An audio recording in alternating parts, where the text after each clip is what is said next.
of hij doet. Hallo, hallo, hallo. Ja. Can you all hear me? Yes. Thank you very much for coming. Welcome, everybody. Amsterdammers, journalists, people from Russia who are sitting over there from Moscow, the Moscow Times, and from Rain TV. Thank you so much. Well, it's maybe a little bit bittersweet because naturally it would have been much better to have this party and celebration in Moscow for the Moscow Times, Derk Sauer, who started it 30 years ago. But since the situation is as it is and we have this war going on, it's not a bad alternative to be here in Amsterdam, the city of the free thinkers and of people of strange religions who could hide here, of Descartes and of Baruch Spinoza. I mean, it's the best place to be here. If anywhere, then start your Moscow Times in Amsterdam. I visited your offices yesterday in the Volkskrantgebouw, and it just looks great. And I think the Volkskrant and Nieuwsuur are very jealous because the traffic to Moscow Times and the Russian television station is huge, and the audience is tuning in. So it is already a great success. And the studio actually looks great as well. You will see the studio today in a conversation that we taped yesterday with one of the journalists who started her career, as many did, at the Moscow Times. So even if it is bittersweet, we are in the city of tolerance and of free thinkers and people who are crazy, and the city is crazy as well, as you all know. The mayor is sitting here, and her yeah, she's totally crazy. This is not being taped, so we can basically say anything we want. Thank you so much. Your predecessor, I think it was 2013 when President Putin came to Amsterdam, and he just said, well, basically, fuck you, I'm not going to shake your hand. So he had this sixth sense about what was happening then. And now you are basically also in charge of these dissidents that are working from here. And you have a warm heart for the free press. So I think I can say, on behalf of Derk Sauer and everybody who is connected to the Moscow Times, thank you so much. It's a great honor to have this evening with you, and you will open the evening, so I'll welcome you to the stage, and let's say what you have to hear. The Mayor of Amsterdam, Femke Halsema.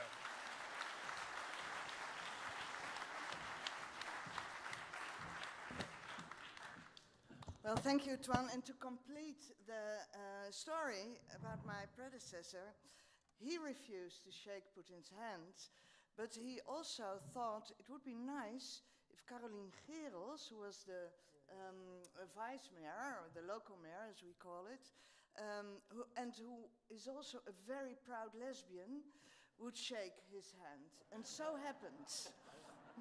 Did he know? I think he knew, and he had no choice. So, Derk, Ellen,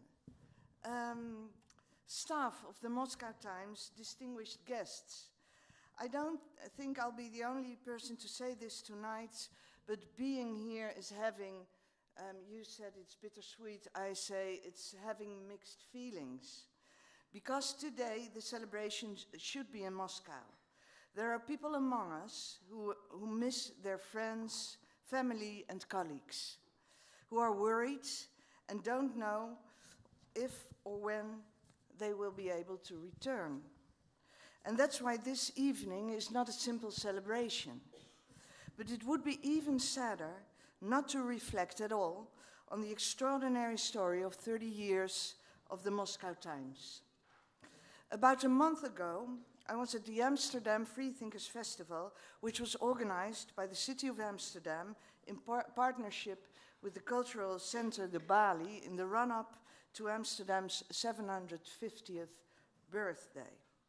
And the Russian writer, Maxim Osipov, made a beautiful speech.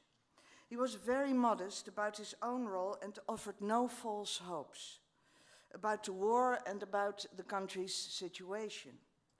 The only thing he drew hope from was seeing that the sense of righteousness had disappeared from Russian propaganda. He explained that in Russian, the words, and there are a lot of Russian people who know it much better, that the words right, pravota, all right, and just, pravidnik, have the same roots as the words truth, pravda. Truth and justice belong together, and this is the basis of good journalism. And this idea is also a good match with the Russian soul, which is so often said to be too cynical. And it is precisely why the story of the Moscow Times is so important. I'd like to say a few words about the history. Derk, you're a good friend and you have achieved great things. But let's be honest, the secret of your breakthrough in Russia lies in the hands of the women, as is very often the case. Ellen, I don't know, where's Ellen? There. Ellen and Annemarie van Gaal, I don't know if she's here tonight. Oh, I have some very cruel jokes about her, and they're not so nice if she's not there. They saved the company when they launched Russian Cosmopolitan. At a time when there was no email or mobile internet, Annemarie pursued Cosmopolitan's publisher around the world until he finally gave in here in Amsterdam at Brasserie van Baarle. I would love to know what you mean by that. If it had been anyone else, here's the joke, I would have thought those are some worrying stalking skills. But anyone who knows Annemarie knows all about her superhuman determination, and this is how I make up. Determination and entrepreneurship, but also independence and courage are the secrets of your success.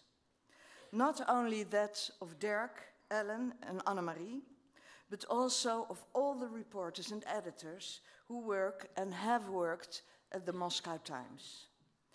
The Moscow Times has given generations of journalists the chance to be part of a hopeful project, to put independent journalism and principled investigation to work to help build a free and democratic society.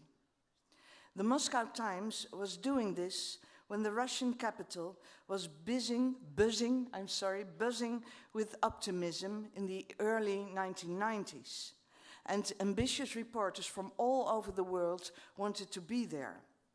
And the Moscow Times continued to do this when the tide turned, when the mafia made the job more dangerous, when Russian journalists were threatened and even murdered. And the Moscow Times continued to believe in free journalism when many lost faith in a free Russian society. Putin's barbaric war, his delusional, vengeful speeches, and the extra fuel now firing his engine of repression, have further strained the faith. And the situations I'm very much aware of are not really comparable, but also here in the Netherlands, too, more and more courage is demanded of journalists. The Netherlands dropped 22 places in the global press freedom ranking this year. Never before have we ranked so low. Organized crime, online harassment, targeting female journalists in particular, and aggression towards journalists by protesters are the main causes of the decline in freedom. At the same time, we see that journalism as an institution has become less and less trusted, as have governments. There is real distinction to be made here. Governments themselves are partly to blame for this mistrust. Governments, with their monopoly on violence, must be questioned critically, always and everywhere. And it's very different for journalism. And we can be critical of journalism too. And sometimes even I am. But mistrust of journalism is fueled by lies and insinuations. To dismiss hard-working investigative journalists and honorable political reporters as self-serving elites is wrong and dangerous. The historian Anne Applebaum observes that every democracy is fragile. In a democracy, those in power must protect a system that allows their enemies to gain power. And for many, this is asking too much. Only a free and independent press can warn of the dangers in time. And once it's too late, only a free and independent press can offer hope for the future. By shining a light in a dark place, giving a voice to those who are silenced by governments, telling the truth when falsehoods reign. So we must stand up for journalists around the world. Thanks in part to Derk, Amsterdam has become more widely known as a home for independent media from all around the world. Radio stations from Sudan and Iran have settled here. And this city is a fully committed member of ICORN, the International Cities of Refuge Network. And we offer a safe haven for persecuted writers and journalists, guests, and especially those of the Moscow Times. Your newspaper is celebrating its 30th anniversary. As Maxim Osipov said, all wars come to an end, and all dictatorships come also to an end. And that is why I believe that in the future, anniversaries will also be celebrated in Moscow. Until then, let Amsterdam be your home from home. Thank you and congratulations to all.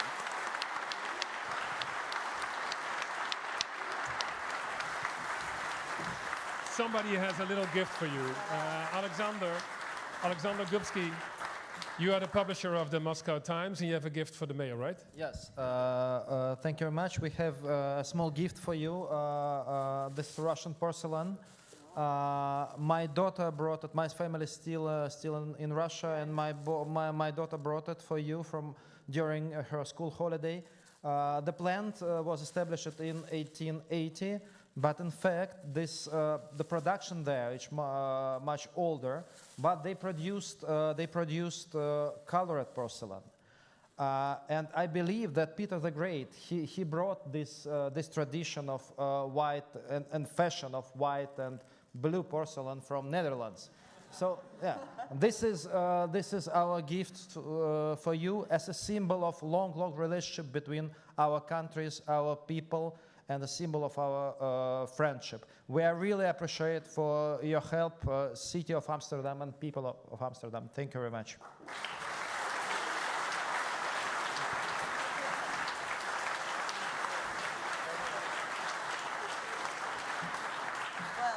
Let me just say, it's such a moving gift, and especially if you know that I canceled the interview with you being too busy, but I promise I'm going to make up.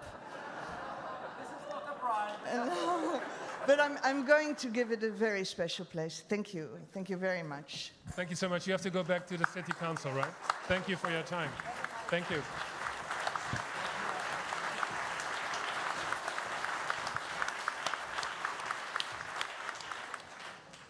Okay, here we go. Thank you so much, Mayor of Amsterdam, Femke Halsema. Derk, you are here on stage naturally as the founder of the Moscow Times. And Alexander, Sasha, right, for friends. And we're all friends here. So let's say Sasha, we met yesterday. We start with the two of you. First, Derk. When you give me a call about I want to do something in the Rode Hoed for the Moscow Times, 30 years old, can you come? I would love to come, I said to you. And then you were a bit insecure about would people in Amsterdam be curious and interested? And now it seems to be the hottest ticket in town, right? Everybody has been calling me, is there still a seat left? And there was none. Yeah, it's sold out. I'm surprised myself. So, well, how is that possible? Because people in Amsterdam are curious, but there is so much going on. You can go to the Concertgebouw, Paradiso Melkweg, but they're sitting here. Thank you so much for coming. Yeah, same with me. I hope they won't get disappointed, but I'm sure they won't, because we have, a very good lineup of people who basically worked for the Moscow Times most of their lives, and normally people see me, but I think they are much more important than I am, because they actually write the stories and bring the news. Let's go back to the moment that you started in Russia with Ellen. You started out with Moscow Magazine, right? It wasn't immediately the Moscow Times. Yeah, basically I was editor-in-chief of Nieuwe Revue. Some of you here in the hall may know this magazine, Nieuwe Revue, for many years, and then I decided I wanted to do something else, because that was like 8-9 years, and totally by accident, at that time, a delegation of Russian journalists, at least that's what they told me, they were Russian journalists, were visiting Amsterdam. And what did you think they were? Spies or what? No, I thought they were. I was very naive, so I really thought they were journalists. They were from the Russian Union of Journalists. Mm-hmm. And my boss at the time, at the Geïllustreerde Pers on the Stadhouderskade, he said, Derk, meet these people, because I have a left-wing background, but people will probably know. I thought communist background. Well, actually. Communist background. So you're a communist. You felt at home. So you should talk to these guys. Yeah. And they said,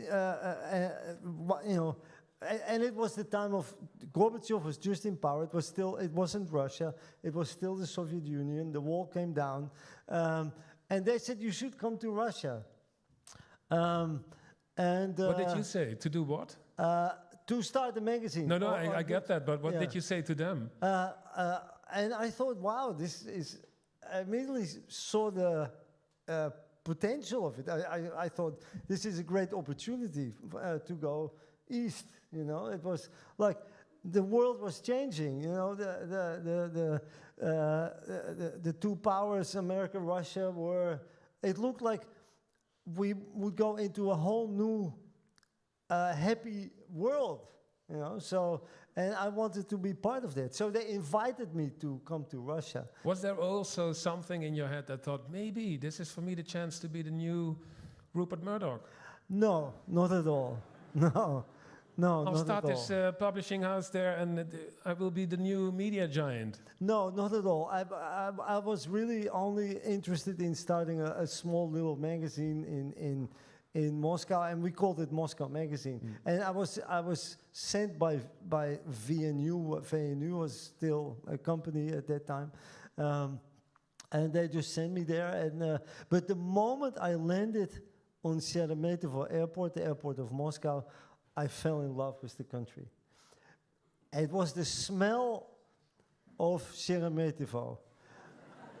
I'm serious here, because it's this weird Russian smell. It's a mix of this detergent, schoonmaakmiddel, which is typical Russian, but also the East and the West, the spices, and you see immediately you are in Europe, but you are also in Asia, and it's a very special smell. Do you recognize this, Sas, or not? We will later ask you how Amsterdam airport smells.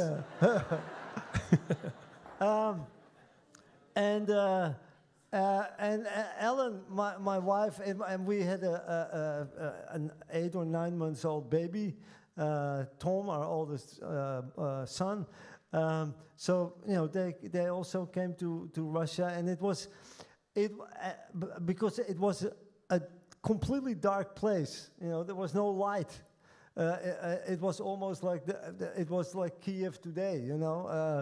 There were no lights. There was darkness everywhere, but it was so you felt in the air that you were entering a historic moment of change. You felt it already, first time there, you knew something is going to happen here. Absolutely. Yeah. So you start out with Moscow Magazine, but we have to talk about the infancy of the Moscow Times, 30 years ago this month. When did you guys decide, okay, this country needs a new newspaper in English? Yeah. Which is a crazy idea in itself. It was a totally crazy idea. A free newspaper also. Yeah, You weren't going to sell these papers. Yeah, it was the first free newspaper ever published. You know, because after that you had Metro and all these free newspapers. But there were no kiosks where we could sell the newspaper. So this was like, you know, we didn't have any other choice. Who came up with the idea? You're sitting somewhere. Can you describe the beginning of this idea? Yeah, well, when we, one step back, I went there for VNU, the company, but it wasn't profitable at all, and it cost a lot of money and so on. So, and then I went to them and said, I want to start a daily newspaper. And I remember very well the president of VNU said, Derk, the VNU is not there to realize your dreams. So I said, well, fair enough. So then I went to my very dear friend Boudewijn Poelman and his wife Annemiek Poelman, Annemiek Hogemoon. And I said, I have this crazy idea to start a newspaper. And they said, great, wonderful idea, let's do it. And by then also Annemarie van Gaal, who the mayor just mentioned, had joined us. And we had this crazy gang of a small group of people, and we bought 2 second-hand Volkswagen buses at Auke Baas. We put them full of Apple computers. At that time, that was completely new, and they were not allowed to be exported actually to Russia. At that time, that was not allowed, but we just put them in the Volkswagen bus. And we drove those 2 Volkswagen buses to Moscow. One of the Volkswagen buses broke down just like 200 kilometers outside Moscow. So we had to tow, one bus had to tow the other bus into Moscow with these Apple computers. Did you have fun? And that's how we started. Yeah. Derk, did you drive yourself these buses or what? No, I didn't drive, but I was in one of those buses. Yeah. And then we found a hotel, an empty hotel, where we set up an office. Because at that time there were still no tourists and everything was starting. And we just, started publishing a newspaper. It's an unbelievable, it's actually a film. I think it's a movie. I don't know. Probably will come out in a couple of years from now. So was it a small success? I mean, was there It was audience? a total disaster. A total disaster. I mean, no, people liked the newspaper very much. And we hired, from day one, what we decided a couple of things. One is we wanted to be the New York Times. So we called it the Moscow Times. We had like 20 people, and the New York Times has 2,000 people. But it was the same idea, the same type of journalism. And I hired actually an editor from the New York Times to become the editor-in-chief of the Moscow Times, just to instill this form of journalism, which is totally based on fact-based, independent, a wall between advertisers and editorial, and a wall between opinion and news. So that old style sort of journalism, that's what we wanted to do.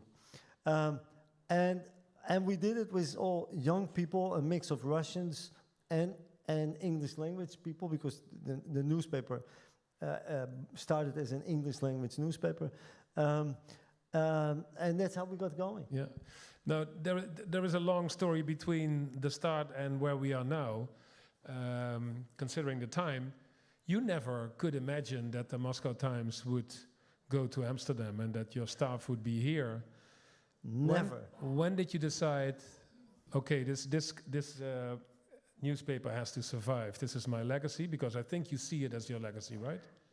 Yeah, it was. I mean, it was the first project, and after that we started Cosmopolitan. Ellen and Annemarie saved the business because the Moscow Times lost in the beginning. Are you the worst businessman in the world? Or? I am.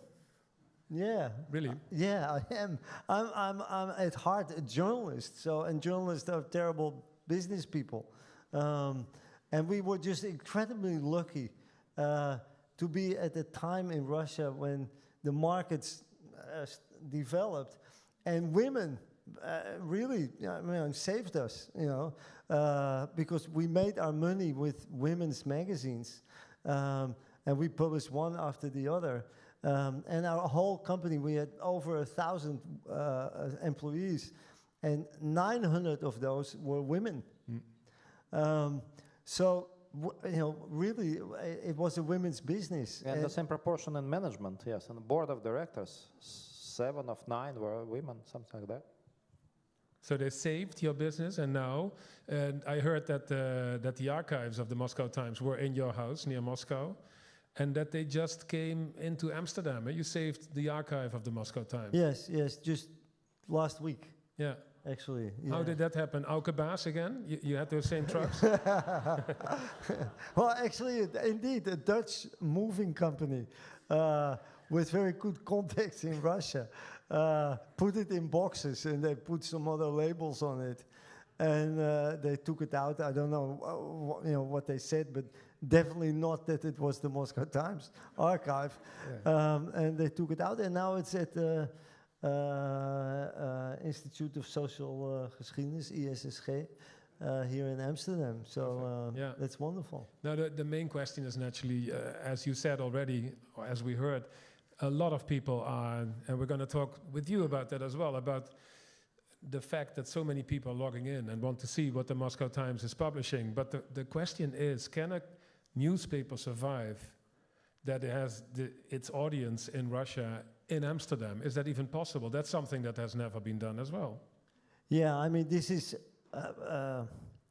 This, of course, is the most difficult question, and I'm sure my colleagues will talk more about that, because of course, we are sitting here and we are laughing a little bit and telling old stories, but the harsh reality is that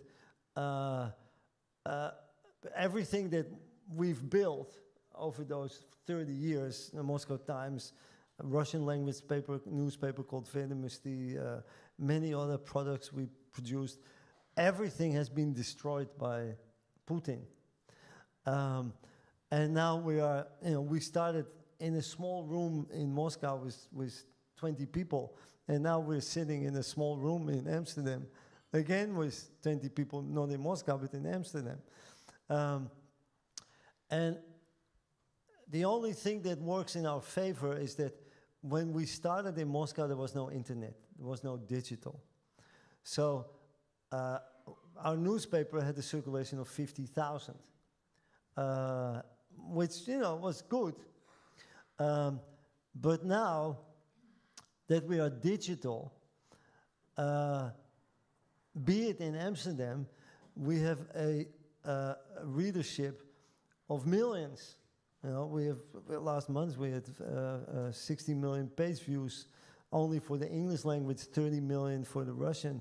So that's almost 100 million page views and 4 or 5 million unique readers. So, and if you compare that to what we had when we had a print edition in Moscow with 50,000, so we are much, much bigger, many, many more people read this, even if we are outside. So I think the fact that we are in a digital age has changed everything. But can, even though it is a big success, can the most successful read newspaper maybe now survive when there is no income, when there is no advertisement? Well, this is a huge problem.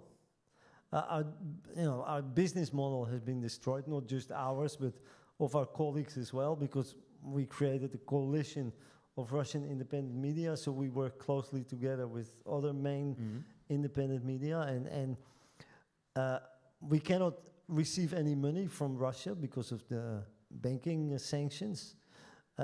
We cannot receive any advertising income because no one can advertise Russian companies cannot advertise with us, and Western companies will not advertise to a Russian market because they left the Russian market. So we depend completely on donors, crowdfunding, foundations, and so on. You said in the parole, I'm the best beggar in the world right now. Yeah. So in the last 7-8 months, my life has changed from being a very good fundraiser, and here is the app you can use tonight. Can they see it? Yeah. Take your phone, scan this, and send and donate some money, and so that's what we do everywhere where we go. So this is basically now our business model. Well, let's scan this one, and we're going to talk more. You will sit here. I thought I just got, before this evening started, a little present from you and Ellen, which is great and unnecessary, but even so, thank you so much. And I have a little present for you.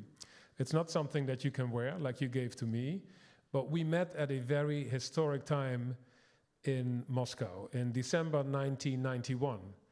And on that day, it's the last day of the existence of the Soviet Union. And the next day, Mikhail Gorbachev is saying goodbye to the people, and he resigns. And you helped me a lot in those days because I was the youngest reporter of a magazine that doesn't exist anymore, Achter het Nieuws from the VARA, and I'm still grateful for that. So we went with a researcher into the Beeld en Geluid, the archives of public television here in the Netherlands, hoping that it was still there. And it is still there. So I think it's one of the first interviews with you at your desk, your little desk from Moscow Magazine at the time. Wow. And let's see if we can have a piece. It's like a couple of minutes, just for fun.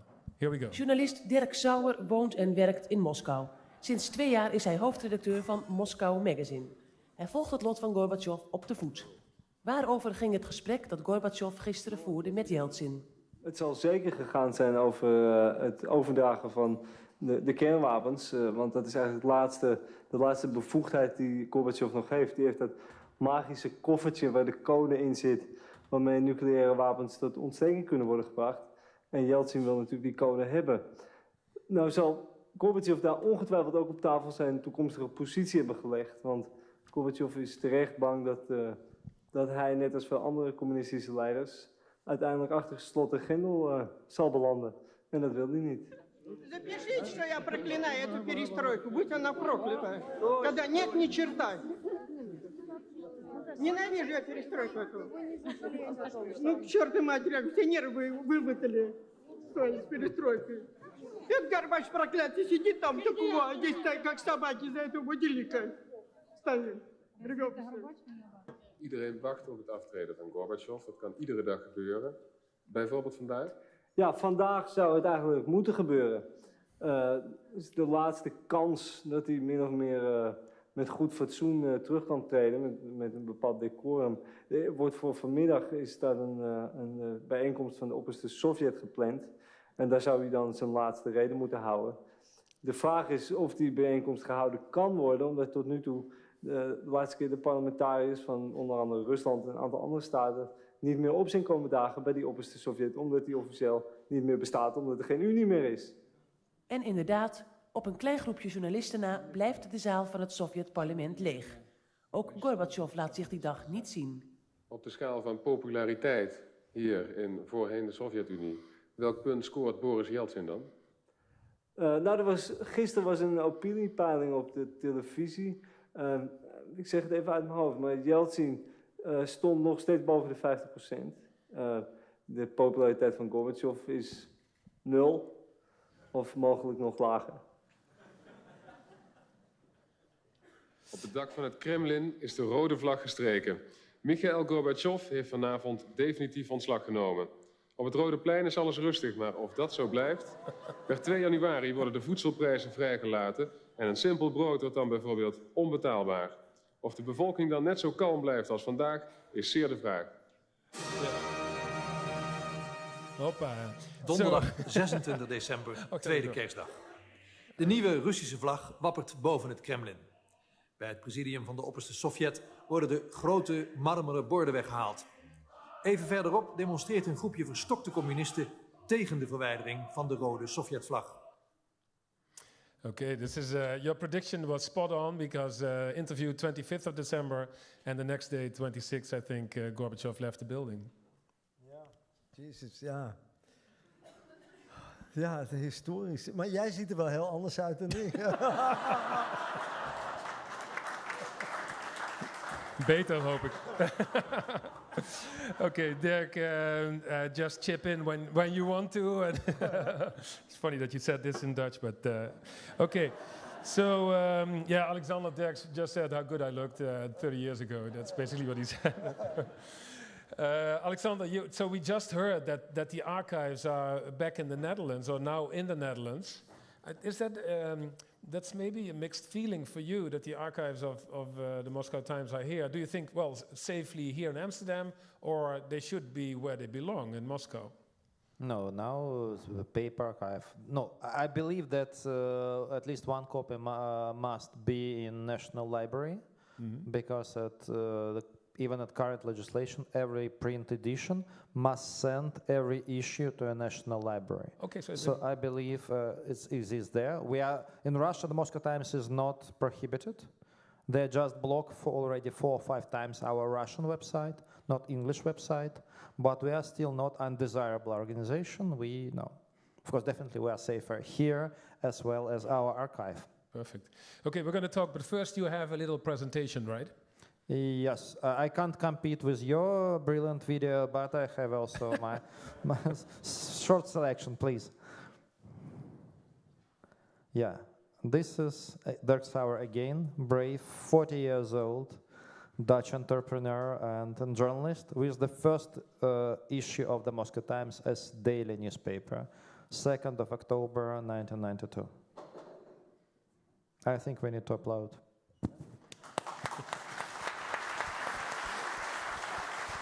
Yeah. And the second one, please. Yeah. Yeah. This is our newsroom. Derk mentioned these Apple computers. Here they are. This is 1995 when I joined the Moscow Times in Bolsheviks newspaper. It became bankrupt already, so we moved there. Of course, not in the whole building, just one floor, even half of that floor. But in Soviet Union newspapers, there were no newsrooms. Journalists were sitting 3, 4, it depends, persons in one room. Editors had their own rooms. But we need, as Russian New York Times, we needed a newsroom. And we built newsroom, guess where? In the office of accountants of Pravda. In this room, there were 80 accountants. I can't imagine how they could sit there, and imagine how big was the organization, the newspaper, if they had only 70 accountants. Yeah, that was the beginning, and please, the third photo. And this is maybe the turning point of Russia. This is October 1993. In spring, Yeltsin, he was also elected in Soviet Union as president of Russian Federation.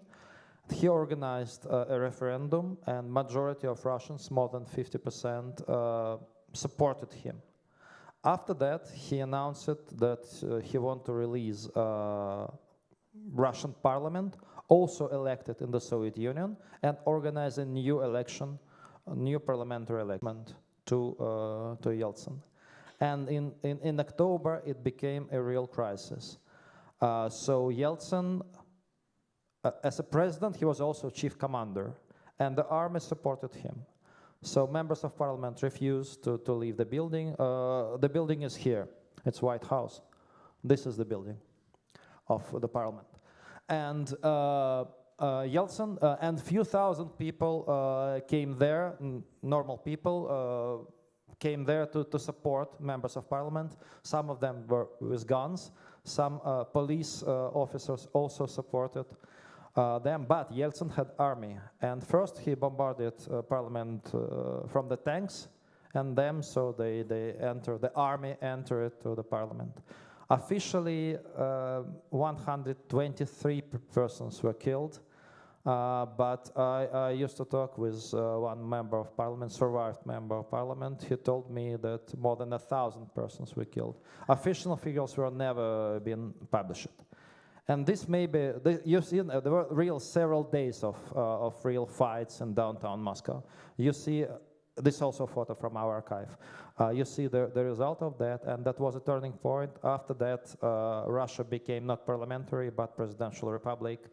And yes, and then Yeltsin promoted Putin and his next president. And now we are here, and we are discussing the past and maybe the future of Russia and Europe. Well, let's do that. But first of all, we met yesterday at your new offices at the Volkskrant building in Amsterdam Oost, and I met your makeup artist, or at least from the television station, Olga, who told me while she was trying to fix me up for an interview, she said, 5 years ago, my friends from Russia said, how can you move to Amsterdam? That's a terrible decision, and you will regret it. And now she says, my friends in Moscow say, oh, we wish we were there. And are you here with your family?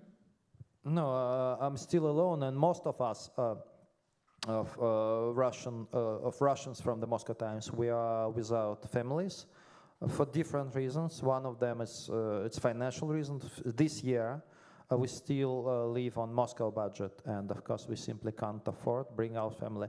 Then of course it's a shortage of apartments, and then also a shortage of schools. So we are, all our kids, they are in very good schools in Russia, and you simply cannot middle of the year and say you go somewhere. So who stayed behind in your, is it your wife, your kids? Who's still there in Moscow? Yeah, but so my wife and my daughter is still there, and so my colleagues as well. But now, because again, so Moscow Times is not so the enemy. No one of our journalists, they are not foreign agent. I'm the only public face from us. But you could, if you want to, you can travel back tomorrow to. No, I can't. No, it's and I'm a public person. No. Yeah. Maybe I can, but I'm not a politician. I'm a journalist. I want to continue my job, and that's crazy to be imprisoned only because you want to do your job properly and so honestly. When did you leave? When did you say goodbye to your wife and your daughter? No, of course we are in a contact. But I mean physically, when did you leave Moscow? It was in April. So first in March, we evacuated all journalists. It was a rush in a few days. Yeah. Because they introduced this fake news, and all journalists, Russian and foreign journalists, they became immediately in danger because the law doesn't, it doesn't matter for whom. Just if you are a journalist, or if not even a journalist, they have two grades. For individuals, if you call war a war, it can be 10 years of prisons. But for an organized groups, which are editorial team, if you call war a war, it's 15 years of prison. So first is for against bloggers and activists, and the second for against journalists. So when you said goodbye to your wife and your daughter, did you realize that you know already, if I go to Amsterdam, I continue my work, this is it. For now, we won't see each other. For the unforeseen future, this can take a long time before we see each other. No, the borders are not closed. They still can travel. They visit me in summer. I met my daughter in autumn, but of course it's much more complicated. And yes, and so definitely my colleagues, they suffer a lot. Me as well, but maybe I'm a little bit more positive person, and I prefer to see things in a better way, in a more bright way. Yeah. And of course, so we really feel a lot of support from people of Amsterdam, and of course, because of Derk, I'm laughing. So Derk, when we created our previous project in 2020 in Russia, that was not your idea that 2 years later you would have 20 Russians here in Amsterdam and you would care about them. He said, no, the idea was different. But definitely we are lucky because, now for Russians, because of sanctions, it's almost not possible open bank account, et cetera, even to get a visa. We are lucky to have the Moscow Times and Dutch Foundation, and so we have legal structure. Yeah, Derk asked me, he's naturally a hopeful, optimistic person, as we all know, to ask at every end of a conversation a hopeful question. Are you hopeful about what will happen, could happen for your country, Ukraine, and that you can move out of here and go back to do your work there in Moscow? No, definitely we will return. We are the Moscow Times. We have to be in Moscow, but unfortunately not very soon. It would take us several years, because the question not only about Putin but about legislation and all this legislation that stop us to work from inside Russia. Couple of years. Yeah. Not dozens. No.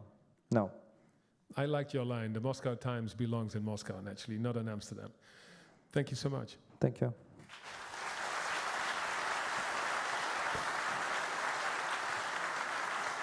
Thank you, Derk, as well. The next guest we would have loved to hear here. As you heard from Derk, the Moscow Times has been, as we say in the Netherlands, een springplank.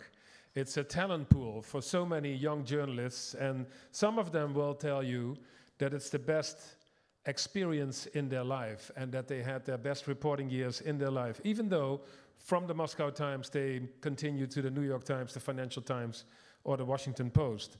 And one of them is the author of this book. Maybe some of you have it at home, Catherine Belton. She wrote this book about the oligarchs, the people who support Putin, Putin's man, the man van Putin, and she wanted to be here, but she couldn't. And that's the reason why we went yesterday to this beautiful little studio in the building that you guys set up. And I must say, from what I saw, Nieuwsuur should stop by. It looks really great. The set is great, and so we had a conversation with Catherine Belton, and we would love to show you what she has to say about Derk, the Moscow Times, and the future of what is going to happen between Russia and Ukraine. Here she is, Catherine Belton.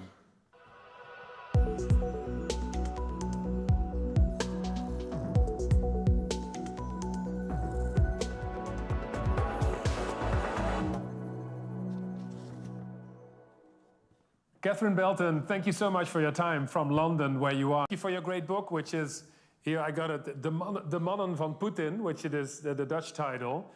First of all, you started at the Moscow Times in October 1998. Were you hired by Derk Sauer himself? It's a great honor to be with you here this evening. I only wish I could be present for the celebrations. It was really momentous for me to be heard by the Moscow Times then, because I always wanted to get into journalism.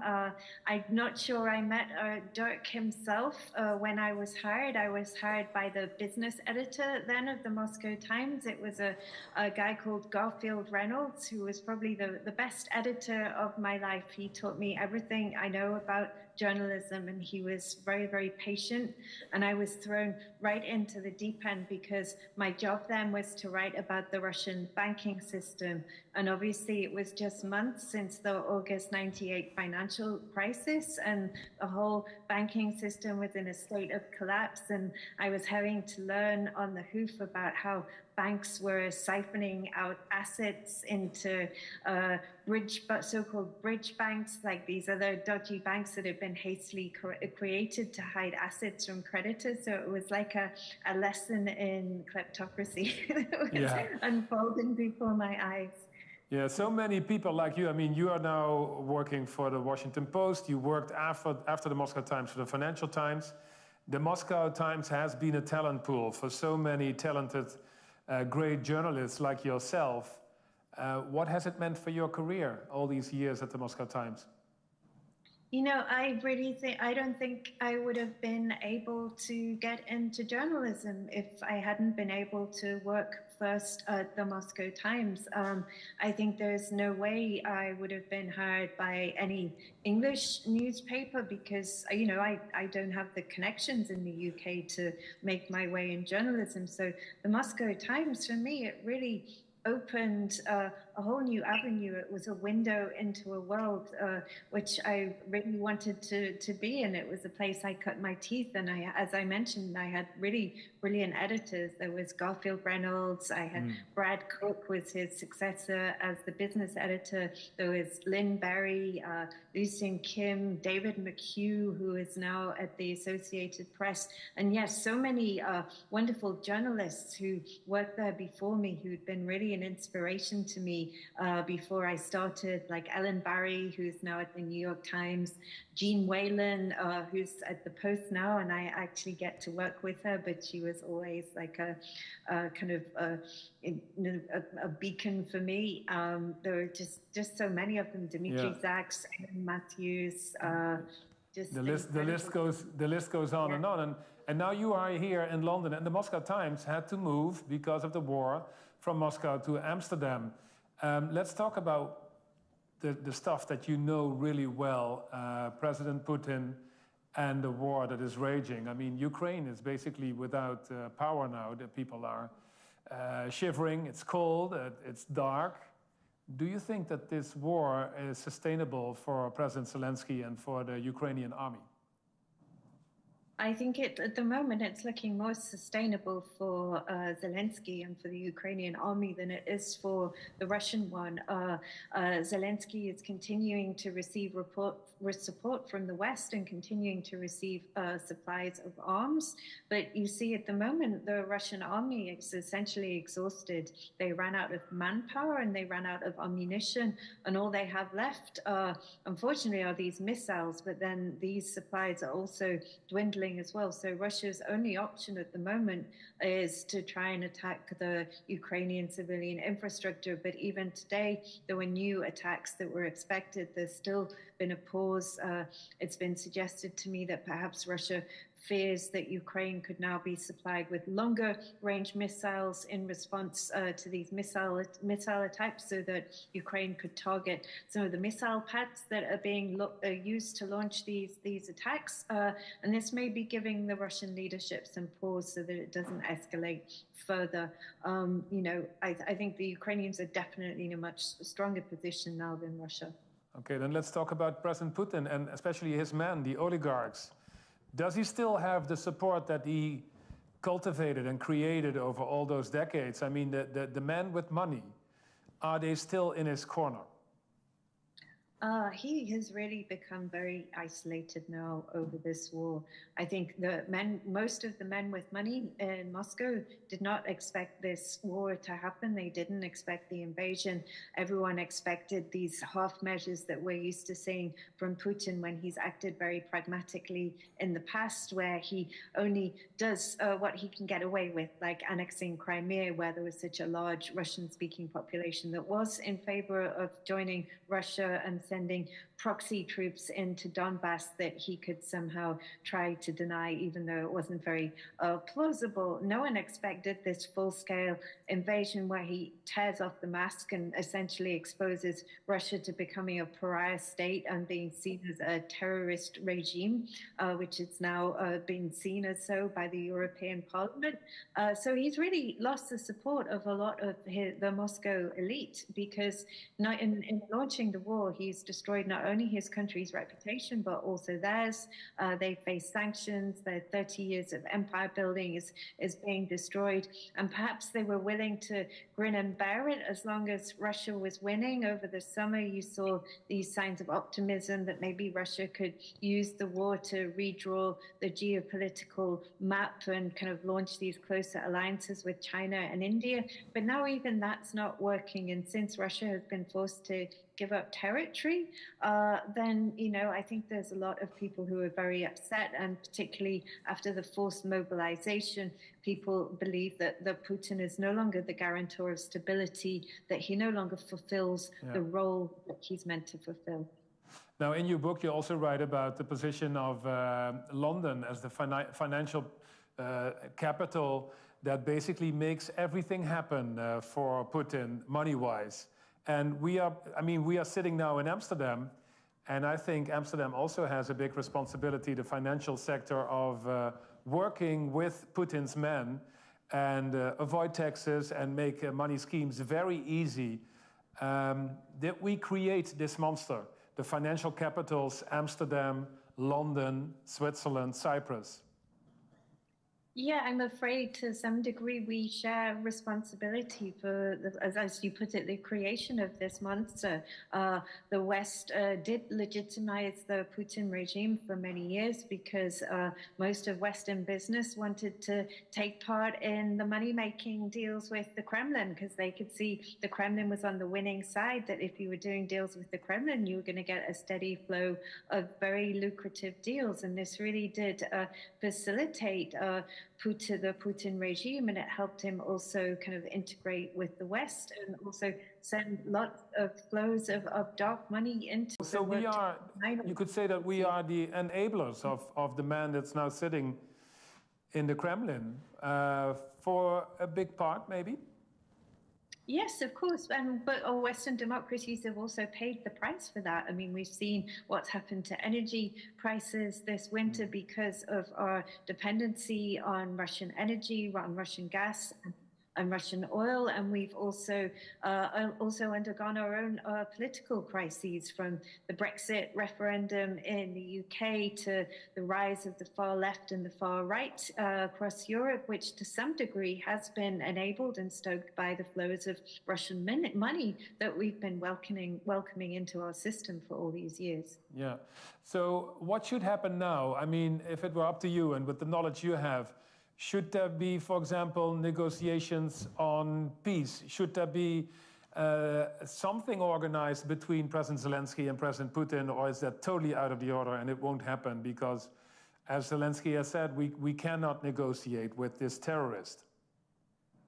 This is a very difficult question, of course. I think at the beginning of the war, there were people in the Kremlin who realized very, very fast that things had gone too far, that when Putin launched the war, he expected the Zelensky regime to crumble, he expected Zelensky to run away, that he will be able essentially to walk in to Kiev and then just take over power. And that didn't happen. So then it became this full-blown and terrible war, and you did see people in the Kremlin almost 2 weeks after the war begin making signs that there could be negotiations. There were some relatively successful negotiations, but that did become impossible as soon as the atrocities were uncovered in Bucha, as soon as it became clear the extent of the brutality by the Russian troops, and now with the bombing of civilian infrastructure, which is so clearly a war crime.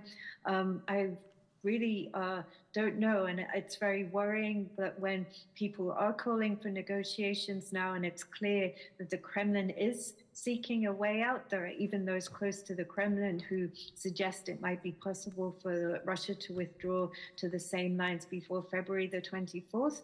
But this is a big problem because no one knows now whether you can trust Putin at his word. Will he ever stick to his word? Would he just use some ceasefire or negotiated peace to take a breath and then launch another war in a year? We just don't know. It's very, very tricky. Right. I'm sitting here in the studio, the television studio of Just here in Amsterdam, and the Moscow Times is here as well. Do you believe that that journalism about what is happening in Russia and with the war in Ukraine, that it is helpful to the people in Russia to get some sort of independent information, and will it reach them? I think what the Moscow Times is doing now is really crucial, and I turn to them every day. They're now publishing news in Russian, of course, and I'm presuming and I'm sure that this is available to the Russian population, and it's a crucial source of independent news about what's really happening in the war and in the Russian economy and with the partial mobilization. So I think the Moscow Times is really more important than ever before. Okay, it sounds great. Catherine, as a sign-off here, as you worked your formative years, you spent them at the Moscow Times from October 1998 till 2007. What would you like to say to your colleagues here in the Netherlands, the people who are listening, the editor, owner, Derk Sauer, maybe his wife is there as well, I don't know, could be. What would be your message to the people here in Amsterdam? I'm really very grateful to the Moscow Times and to Derk Sauer in particular for creating this really wonderful institution where I spent the best years of my life, essentially, as a reporter. It was so much fun, and really I had so many opportunities. It was to make contacts. I reported in depth on Khodorkovsky, this jailing of the tycoon, which basically turned the whole of Russia on its head. It changed the way Russia was run, and it was just a tremendous opportunity. I met so many brilliant people, brilliant reporters and editors, and I'll be eternally grateful. Thank you. Catherine Belton in London, thank you so much for your time today, and hope to see you once in Amsterdam and speak to you here as well. Thank you. Thank you very much. Thanks. Dat was Catherine Belton en zij is van de generatie die heel ver zijn gekomen met dit prachtige boek en met prijzen. En nu spreken we met 3 gasten. En dat is ook een slotdeel van deze avond. Mocht er een vraag zijn uit de zaal, dan kan dat natuurlijk. Van de jongste generatie van de Moscow Times, an institution, as Catherine said. Okay, let's start with Eva Hartog, one of the editors-in-chief of the Moscow Times. Eva, welcome. You're working now for RTL Nieuws, Politico, and the Groene Amsterdammer. Thank you for being here. Also is here, let's see, Pjotr, naturally. Pjotr Sauer, welcome. This month you will turn 30 years. Hello, you have your formative years naturally at the Moscow Times and now for The Guardian, right? Big success story already. And then one of the previous editors as well, Mikhail Fishman, come to the stage, former editor of the Moscow Times. And Misha, you are now working for Rain TV. You are the. Is there a microphone somewhere for you there as well? Yes. Oh, it's on the table. Here you go. We met yesterday, and you told me this cute story about your mom. Your mom is still living. She is in Moscow, right? No, my mother is not in Moscow. No, she left to where is she now? She's in Tbilisi, in Georgia. Right, and she looks to the news that you are anchoring on Rain TV. And what does she look at apart from what you are telling her? When she's in a bad mood, which is now quite frequently. She turns on comments to YouTube with my programs on, and it really makes her feel much better. So she has a good read there. People are satisfied with what you are doing. You were editor-in-chief of the Moscow Times as well. So we have 2 former editors-in-chiefs here. Let's start with you. What did the newspaper mean for your career? Well, it's, I mean, for me, apart from learning English, which I managed during my times at the Moscow Times, it really, I mean, when I joined Moscow Times, it was already, 2015. And basically, we already learned a lot. But what Moscow Times was before and what actually started in Russia in early 90s with the Moscow Times for English-speaking audiences. And then with, and that I remember very well because that's when I actually started my career as political journalist in Russia. I started in 1999, probably, political journalism. And then for us, the beacon was, of course, Vedomosti, which also was started by Derk Sauer, which was basically based on the same ideas and standards as the Moscow Times, but for Russian audience. And that was crucial for me as a journalist, because it's sort of, you always try to sort of understand how it's done, how it's, what's the best way, how to, what this modern journalism looks like. And that was Vedomosti in, I think it was the year 2000, right? I think it was 2000. And that was very important because it really changed the landscape of Russian language journalism in Russia. That was crucial. And then the Moscow Times in English was basically part of this bigger story. And when I joined the Moscow Times, I already felt myself as part of this big family of Russian independent journalism. Talking about family, you are here with your family, right, in Amsterdam? Yes, that's a different family. A different family, yeah. Your wife and daughter? Are yes, my wife, who is also at TVRain, and our little kid. Okay.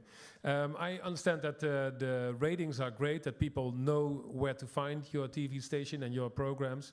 Do you get a lot of response from people in Russia?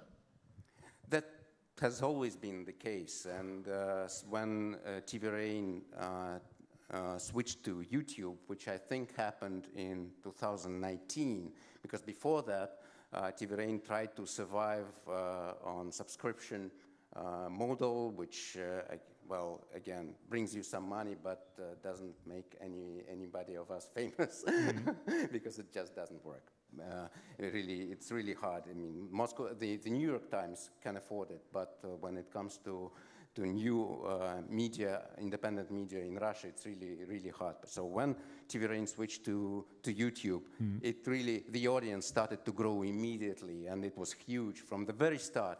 And now it's even bigger, I guess. So the feedback is great. The feedback not only from Russia, I have to say, but also everywhere, from Ukraine. Yeah. Your successor as an editor-in-chief is Eva at the Moscow Times. How old were you when you took over the reign? Oh no, how old was I? It was in 2017. It's not really an answer to the question. No, I was 29. 29? Yeah. Yeah. Yeah. That's unbelievable, to be 29 and to take over a newspaper. Were you nervous about what you were going to do with this ship, this institution? Yes, of course. I'm massively nervous. I think it was also a time of transition, and that's a euphemism. I think it was a really difficult time for me personally, I think for the paper. Because, I mean, we've been talking about the Moscow Times is a legacy newspaper, right? But it's gone through different lives, and that's what I think makes the paper so strong, including this new iteration of the Moscow Times in Amsterdam. But I think it's part of the DNA of the Moscow Times that it has had to keep changing and adapting to changing circumstances. And it was upon me, I happened to get the job of transitioning into kind of like the digital era, which is also actually what I was hired for when I first started at the Moscow Times in 2013, when I moved to Moscow. It was initially to change this big newsroom that was very print-focused, very traditional, archaic, almost, to a kind of website that everyone had access to. So all of this to say that, yeah, I was massively nervous, and throughout it, I was massively nervous. Yeah, it's a big responsibility. And now you are reporting for RTL News, Politico, the Groene Amsterdammer. What is, we all wanted to ask you the question, what is the best story you have ever read, or maybe wrote yourself in the Moscow Times that you think, well, this is really good journalism? Okay, so I haven't prepared for this question, because I thought you were going to ask something.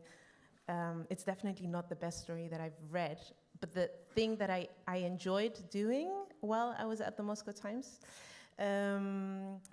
was we did this project called Generation P, so Putin's Children, 18 in-depth interviews, a multimedia project with people, kids who were going to vote for the first time. Actually, most of them actually said they weren't going to vote, of course, because they have lost all faith in politics. And it was kind of expanding the Moscow Times into this multimedia era. And also very interesting because in-depth journalism and a lot of human stories. So I really enjoyed doing that with the Moscow Times. Right. But it's definitely not the best journalism. Okay. By the way, but everybody has seen that already. The archive is here as well. Also the photo archive, great photos over those 3 decades. Everything is from the Moscow Times. Yeah. Pjotr, we go to you. You started, how old were you when you started out at the Moscow Times? I think I was 26. 26? And this month, no, in December, the 5th of December, you will be 30? On the 3rd, yeah. 3rd of December. Saturday, yeah. Yeah. Yeah. Huh. Yeah. So I'm just as old as the Moscow Times. Exactly, yeah. So many questions to ask, but do you see yourself as one of the next editor-in-chief of the Moscow Times? It's a good question. I think one day maybe. Yeah. But I think it's good obviously to get away from the Moscow Times, you know, see some, you know, work for some other papers, and then maybe one day I would love to always have a connection with the paper for sure. Right. I saw some read some great articles that you did, for example, on Russian soldiers fighting in Ukraine who didn't want to fight, and they were totally fed up with that. And I was wondering, how do you get access to these soldiers? How do you get their stories? This was published in The Guardian, where you are working for now.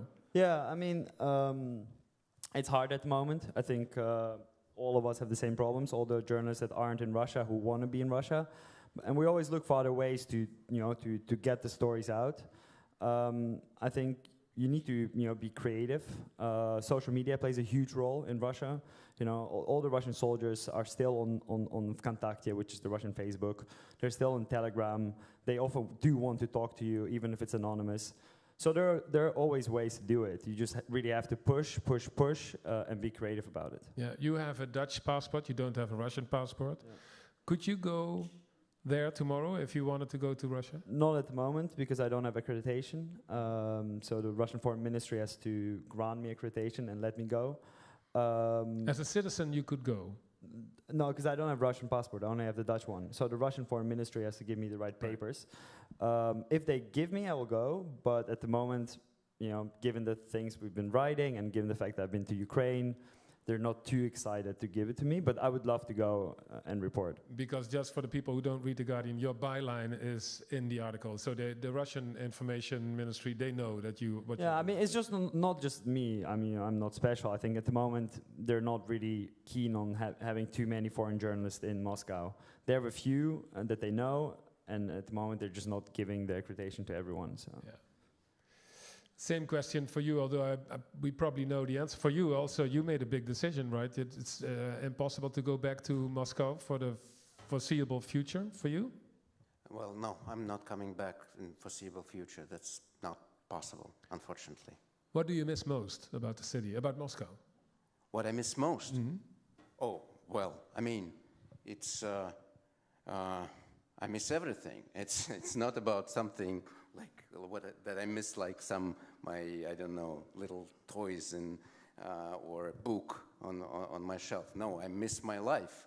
I miss myself in a way, I have to say, because it's, for me, it's from the very start when I left Russia in early March.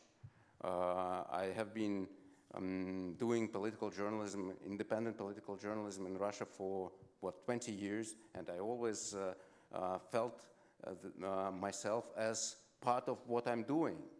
That was about myself as much as about what I was writing about. I was always a part of my own story. Would it be Moscow Times, or would it be Russian news in which I was before, or would it be TVRain with which I'm now, whatever it would be, I was always part of my own story. It was as much about myself as about everybody else. And that is very important, I think, for a Russian journalist to report from his own country and from his home. And that changed. And that's the crucial change that happened, because since then, I don't even really have the answers to what am I now? Can I even do what I have been doing before? Do I have this right to talk to Russians who are still trapped inside this tyranny? I don't have answers to this question. I just understand that I have to keep doing my job. But that that's what I miss. Yeah, I'm trying to imagine what it must mean for journalists. For me, reporting about the Netherlands, sitting in Moscow or somewhere else, to be a correspondent about your own country, and there is no contact, no physical contact. It must be, when you are sitting in front of the camera in the studio where I was yesterday, what do you think? What do you think about when you are talking to your Russian audience, wherever they are in the world? This is a twisted situation. I'm in the wrong place altogether, doing this from Amsterdam. What I think when I report from here. Yes, about your own country. I think that I have some obligations, that I have responsibility, that I have to, if I have these questions about myself, and if I have this trauma of leaving Russia, I still have to do my job, because I have this responsibility to bring this war back home, and to try to do my best to break this propaganda bubble that Russia is in right now, and that's what drives me forward. Eva, you were standing on the border between Georgia and Russia some time ago, a couple of months ago. I think I saw your report for RTL News. And you saw young Russian men coming in there on bikes, in cars, droves of them. It was so crowded. What did it mean for you? I mean, you have lived in Moscow for a long time. You know these people. You know the mentality for you to see the people coming in there. Yeah, it's a good question, because it meant a lot to me, actually. That one day at the border, it was very cold. It was a very grim situation. This is right after Putin announced the mobilization. That's the context. And hundreds of thousands, do we know exactly how many? Many people fled in those first days, because the fear was that Russia would end up closing the border. So there was literally this sense of, this is a live or die situation for those people. That's pure desperation. But what it meant for me was, I was shocked, actually, not at seeing their desperation, because that's what I'd expected. You can expect something like that. Even though people had, we all left in a rush. I have to say, Petya and I are in a different situation, because we're not Russian citizens, so it's even more incredible, bizarre for Misha. But in any case, we all left within a matter of days after the war started. But these guys, the stories that they were telling me was literally within a couple of hours, people who had they weren't journalists, they're not activists, they're not politicians. These were people who'd just been leading their regular old normal lives, not very politicized, not that interested in politics in a lot of cases. And suddenly they felt like, politics has come to my doorstep, the old cliche. And the people I spoke to had a laptop and a toothbrush with them and a pair of underwear. They'd also left their wives and kids. So this fear, but actually what it meant to me, it was a big eye-opener to me, because I thought, by then I'd expected most people who'd disagreed with Putin's politics to have left Russia already. Either, of course, there was after the annexation of Crimea, some people left, right? Especially after the extension of the war in Ukraine in February. And I'd imagined that over all of these months, people who did not agree with the war would have left Russia already.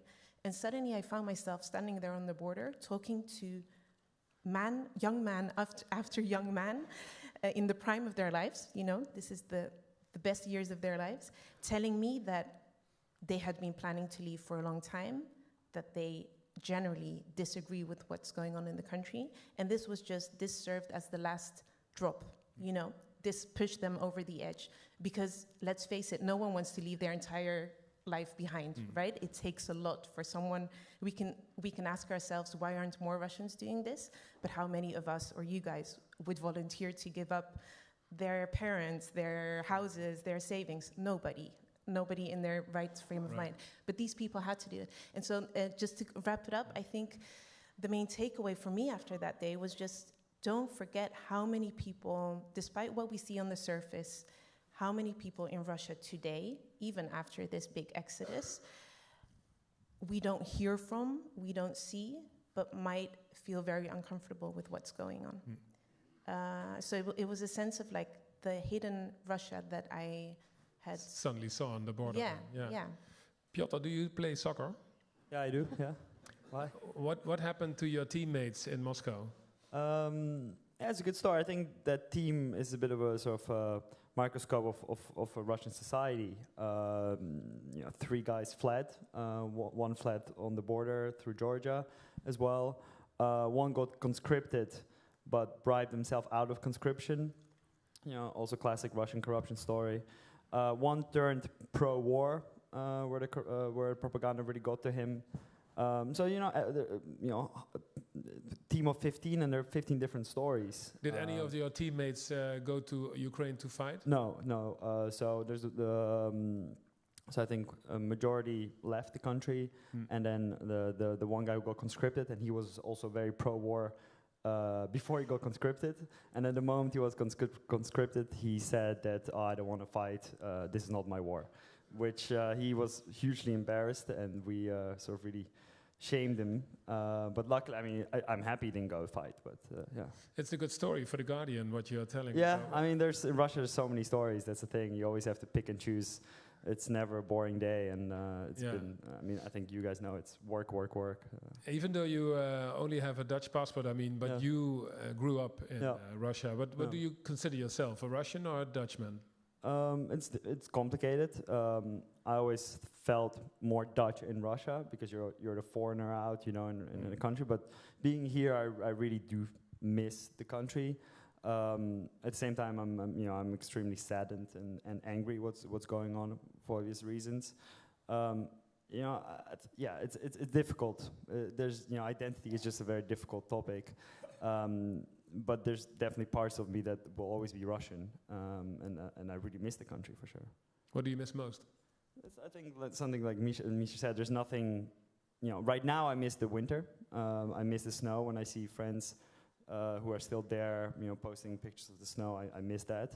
But I just miss the, just as a journalist, it's a fascinating place to be, being here where everything is perfect and organized. It's not almost boring, or what? Yeah, a little bit. It is, right?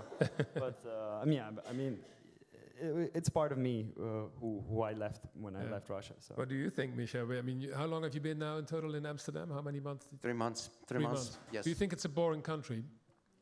It's a what, boring country? Boring country, yeah. Well, be honest. Yes, of course.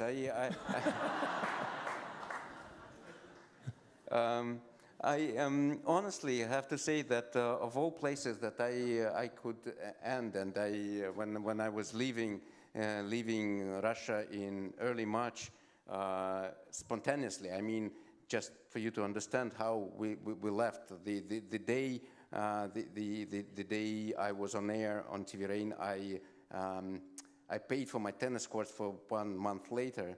For 1 month, next morning at 7 a.m. That was at 6 p.m. Next morning at 7 a.m. I was already in the airport, just to understand at what type of decision it was to just leave, when TVRain was banned and the website was shut down, and it became sort of uncomfortable to stay. And so since then, at some point during summer, we realized that our next next destination is Amsterdam.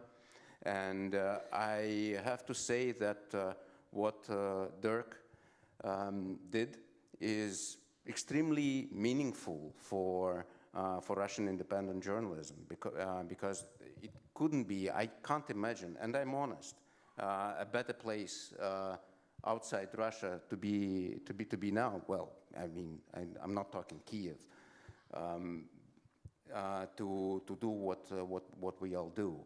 It's easygoing, democratic, very comfortable, very fast, and from professional point of view, from professional perspective, I couldn't dream of anything better in my situation than to end up here. So that's honest, and I know how because TVRain is now dispersed across Eastern Europe, Western Europe, Georgia as well, and I know that we are here our part of TVRain is in much more comfortable position than probably everybody else, and that's true. That's how things are. So I'm really very grateful to Amsterdam and to because I could never imagine. I just didn't think of myself of living in Amsterdam and maybe in the Netherlands. Explain to the now my daughter is in just ordinary Dutch school here in Amsterdam, and we sort of started our new lives here. And it's just started. It's like this new chapter that just started, and nobody knows how long it will last. We all, of course, hope to get back to Russia the sooner the better, and we all hope it will happen soon. But we'll have to How be old is realistic. your daughter? How old is she? Will turn 5 soon. So what do you tell her? I mean, it must be crazy for her as well to be in a Dutch school suddenly, and her friends are back home. What do you tell to your daughter when she's here? Well, it's probably easier when they are that small one, because I have others, and it's more complicated. But with a 5-year-old, it's even easier. And when we travel, because we've been in several places across the world since the war started, it's just some sort of new reality for her, and she just basically absorbs it. It's not that she doesn't think much about why and what obviously has happened. It's a big holiday for her. She's much more easygoing, and her Dutch is much better than mine already. Already, yeah. So we're coming to the end almost of this evening, and it's great to have you guys here, everybody from the Moscow Times, from your television station. What do you think, Eva? This is such a strange moment in time with everything that is going on. Can Russian press, Moscow Times, and Rain TV survive in the long term, working here from Amsterdam? What do you think? What a big question. Survive in what sense? In their operation and making a newspaper, making a television show that survives. I mean, we're talking about the Moscow Times as an institution. Will it be in 5 years from now still? Oh, absolutely, 100%. I would put my money on it, for sure. Yeah? Yeah. Do you want more? Yeah, sure. As in why I think that? Exactly. Why I'm so convinced? I think it was Derk, but the internet changes everything. The Moscow Times, well, Dost is different, but everyone I know who used to watch Dost, including myself, actually maybe all of the pressure on Dost before the war, the current escalation, helped it already find new ways, including YouTube, adapt to changing circumstances. The same applies to the Moscow Times for different reasons. But these outlets have become great at finding new ways. I think I've never met anyone more creative than Russian journalists or Russian journalism. I think it's amazing how flexible these people are and how dedicated also. So absolutely 100%, no doubt. Yeah. Yeah, Pjotr, it has to be, because you're going to be one of the next editors-in-chief. We'll see about that. But you could never say no. But I think especially both Moscow Times, the Russian journalists, I mean, they know this is their purpose. You know, they don't see themselves doing anything else. And I speak to a lot of Russian journalists from Dost and from Meduza and from all the good independent outlets, and they feel that this is what they have to do and this is their purpose. And as long as they can't be in Russia, this is their goal in life, and that makes me very proud to see that. And the Moscow Times, I never expected that we'll have our 30-year anniversary here in Amsterdam, and let's hope that in 10 years we'll have it in Moscow. I hope so too. It will happen. With you as well. I have to learn Russian before that. Misha, did you ever have the chance to do an interview or ask a question to President Putin? No, but I was interviewing President Medvedev. There was another president. A couple of years ago. You could have forgotten about that. Yeah. I totally understand, but still. Okay, but I was just wondering, if you had the chance to do an interview with him, not Medvedev, but Putin, what would be your first question? Would you even do it? No, that's impossible, and that's I know, but in a different world, I know. Yes, but it's not about questions. I mean, the problem with Putin when you interact, and everybody who is engaged in journalism in Russia understands it. It's not about that about asking a question. It's about engaging. It's about having an opportunity to have a follow-up question to the question you ask, because whatever you ask, you already know what he will answer, whatever it would be. There is not a single subject, single question that you can surprise him with. No, he will push back with his answer, and that's how the system has been working from the very start when he came to power. That there is never it's never a dialogue. You can never not sort of challenge what he tells you, but you can't even react to what he says. During these 20 years he's in power, more than 20 years, cases that he been re-asked the question or been pushed somehow, it happened, I don't know, 5 times, 10 times, mostly by, I don't know, CNN and NBC anchors, when he goes to the United States or whatever. It was in previous life, of course, but whatever. So it's not about a question that I want to ask, but there are no questions that I have for him, because I know everything, basically, what he can say. It's about it, but it's too late for that already anyway. Now it's I think when it comes to Russian leadership, of course we as journalists will always have questions, and we'll try to penetrate as best as we can these corridors of power. But it's not only to journalists that they have to respond now, because now, after this war started, after these war crimes that the whole world witnessed, it's not only for journalists to ask questions, but for prosecutors. I think so. Maybe here in The Hague. Hope so.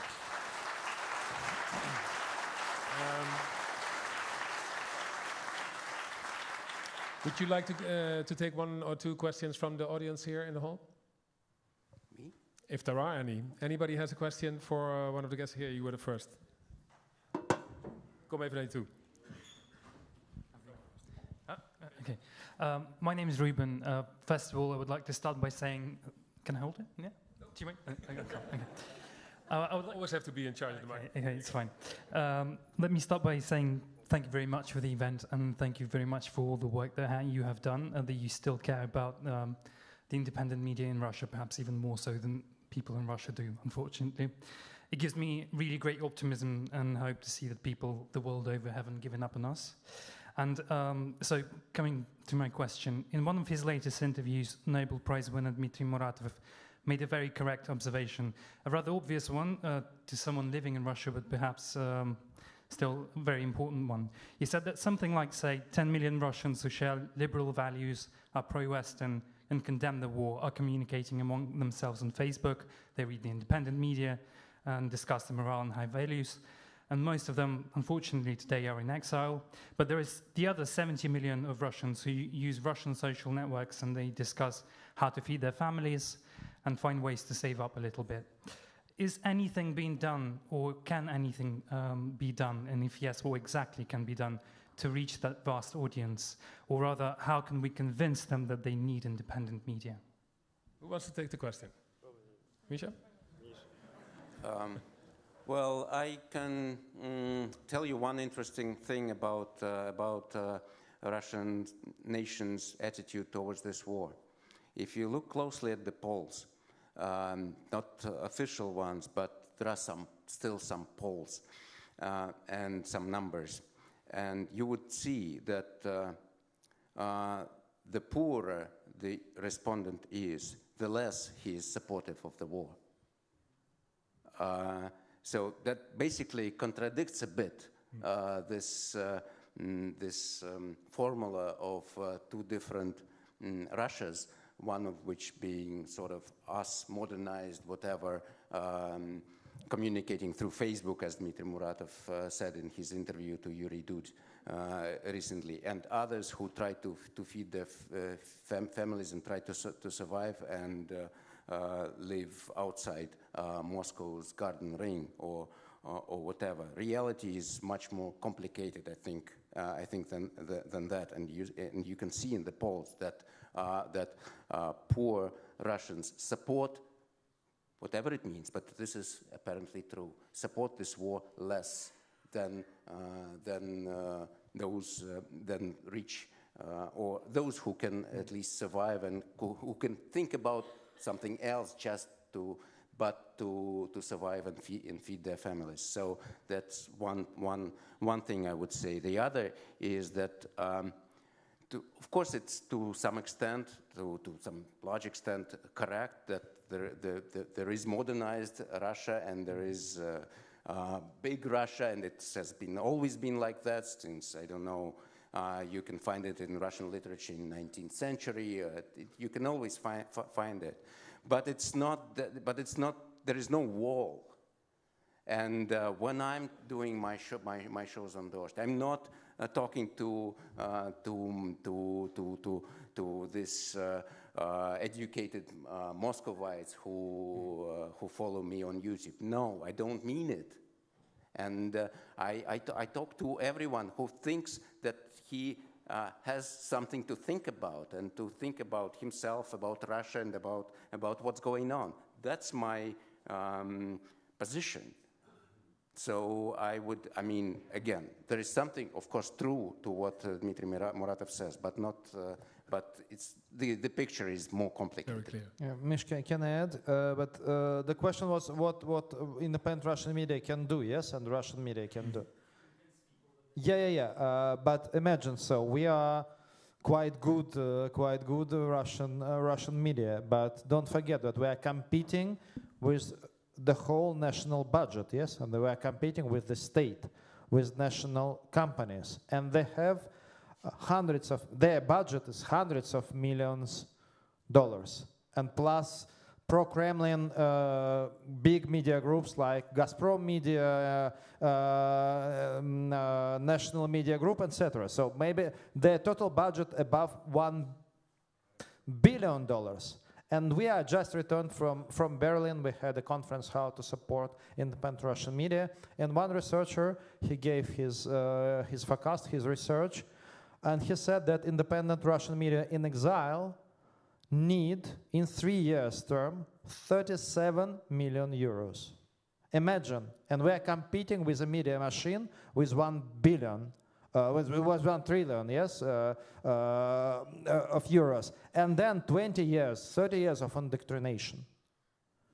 And when they, every day from every, iron, Putin news were so black is white is black, Ukrainians are fascists, etc., etc. So yes, we are fighting, but we need more resources. Okay. That's true. Thank you very much, Sasha, Misha, Pjotr, and Eva, for all of this, for enlightening us about what is going on, and wish you a lot of success, and hopefully the prosecutors will come in the game as soon as possible. Thank you so much. Thank you. Thank you. Closing remarks for Derk Sauer. Here you go. Yes. Well, first of all, to be very honest, I had completely forgotten that Twan was in Moscow all these years ago. So for me, that was the highlight of the evening. But Twan, thank you so much for hosting this evening, and some applause for Twan.